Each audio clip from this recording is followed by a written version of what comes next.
Hey folks, welcome back to the channel. My name is 3-Chord Dave, and listen, 2022 is just around the corner. Fender are still a guitar company, so let's see what they might do in 2022.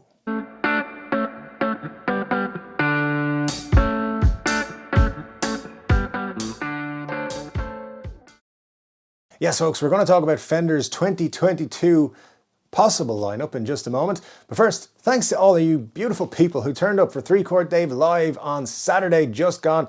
What a stream it was. It was the second ever stream we've done, and it was a lot of fun. We had some great chats about guitars, about music, about all kinds of things, and there was people from all over the world there. It was about 10 p.m. Irish time when we started, and about 12 o'clock when we finished, because the camera battery ran out, so you know, these things happen. Anyway, we will be back again live this Saturday, and I just want to make sure as many of you come to it as you can. We had a lot of fun. I want you to be part of it. So make sure you're subscribed, hit the notification bell and all notifications. That way, when we go live, you'll be given a notification from YouTube and you can come and join the fun. We're going to have a lot of crack and a lot of good times to look just like we did last Saturday and the Saturday before. So please do join us for that. 3-Chord Dave subscriber, Marsha, has given us a link to the Jamstack 2 pre-order page. All the information for the Jamstack 2 is on there. But what I can tell you is it looks like an unbelievably well-equipped portable amplifier that you can attach to your guitar and play guitar anywhere that you happen to be. You should definitely check it out from the link in the description just to find out the information if nothing else. But it's $2.99 and you can get in on the early doors now. Batch 1 is being pre-ordered, so get in on that. Click the link in the description below. So Fender in 2022. Well, let's face it, Fender have been making guitars for a billion years. Some of them that were really good and some of them were not so good, and some of them are still being made today and some of them not so much. But there's some cool guitars that are not really made anymore. So we're gonna kind of dig some of those up and say, hey Fender, make some of these. And I think some of them are cool. A couple of them are long shots, but we'll see. And a couple of the things I'm going to recommend are maybe just changes or tweaks to things that are already available. So let's get into it and start with our first guitar, the Fender Esprit. Oh, I love this guitar because it's kind of very reminiscent of Gibson. I always think of Gibson when I see these guitars, but there's something about them just makes me feel like they're a real quality instrument. The surprising thing about this guitar is that it was only really around between 1985 and 1987. Now there was multiple variants. There was the standards, there was the Ultra, then there was the ESRF, or the Robin Ford signature model, sometimes just referred to as the Robin Ford, the Fender Robin Ford. But you know, these are really cool looking guitars. They've got nice humbuckers in them. They're just awesome looking, and I think Fender should bring them back out. I've been waiting for these to come along for a while, but that just hasn't happened. So definitely this is the first guitar, and if you know you're out there, Fender, can you do one in a Pelham Blue? I don't know. And guys, just to remind you, I did make videos with Gibson and Epiphone for 2022 as well. You can check those out in the link up above. Now my second guitar on the list is a bit of a stretch, I will give you that, but maybe not as much of a stretch as it's going to appear at first. That's right, it's the Fender Katana. Yeah, I told you it was a stretch. Originally made between 1985 and 1986, the Katana, of course, was intended to disrupt the market for flying Vs and Jackson, Randy Rhodes and things like that. But yeah, it wasn't very popular, so they stopped making it. Now, the thing about it is though, it's a cool looking guitar, if maybe a little bit dated. So maybe they could do something to update it a little bit and maybe some new, fresher colors. But the cool things are, you know, they had that triangular headstock and it just looks cool in my opinion. Maybe I'm just a bit too 80s. But the cool thing is it might not actually be that big a stretch, because recently, in fact, last month, Fender did actually re-release this guitar. It's a bass guitar signature for Hama Akamoto, and he decided that that's what he wanted his signature to be. So obviously Fender have the plans ready to go. So, you know, might not be that big a stretch. I think it'd be cool to see them in a small run. So you never know. Keep your eye out for that one.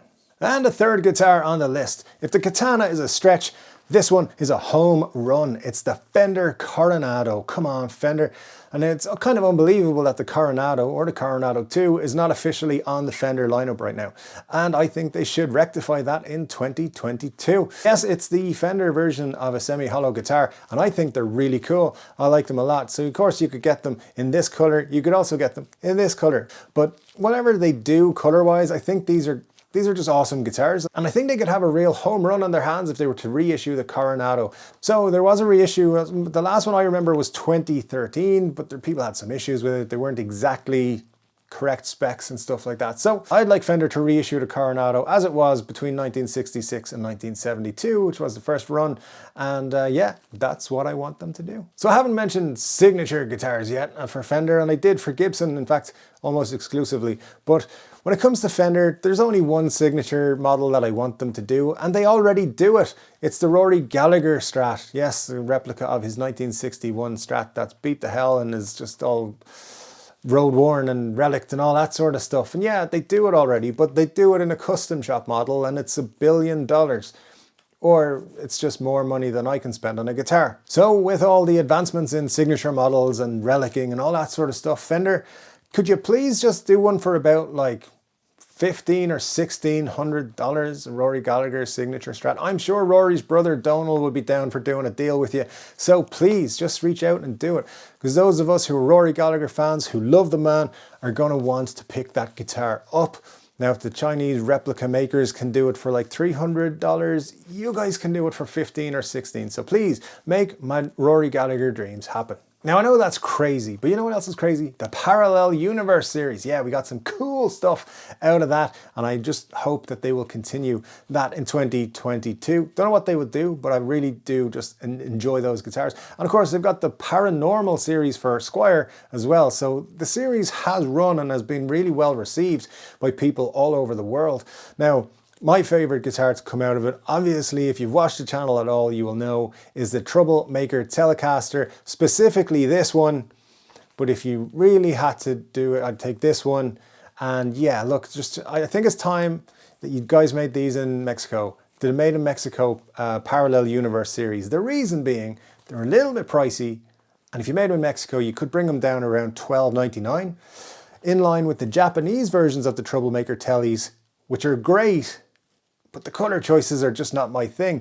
I mean, I did buy a Troublemaker Telly in white, Arctic white, just last year, but it went back and I missed the guitar. It was a beautiful guitar, best playing guitar I've had in a long time, absolutely beautiful craftsmanship, but there was a little problem with it, so it went back. But I would love to see Made in Mexico versions of these guitars, of all the Parallel Universe guitars. That would be the best way to do a Parallel Universe 3. Do what you've done already, but Made in Mexico.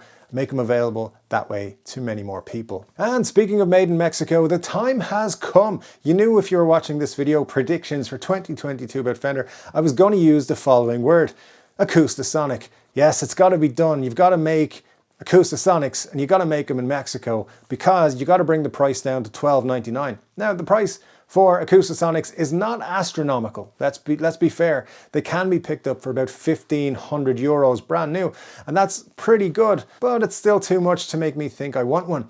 Now, but if you brought one down to like $12.99, or maybe on special offers, I could get it for like $11, I'd be super happy to pick one up, particularly if it looked like this.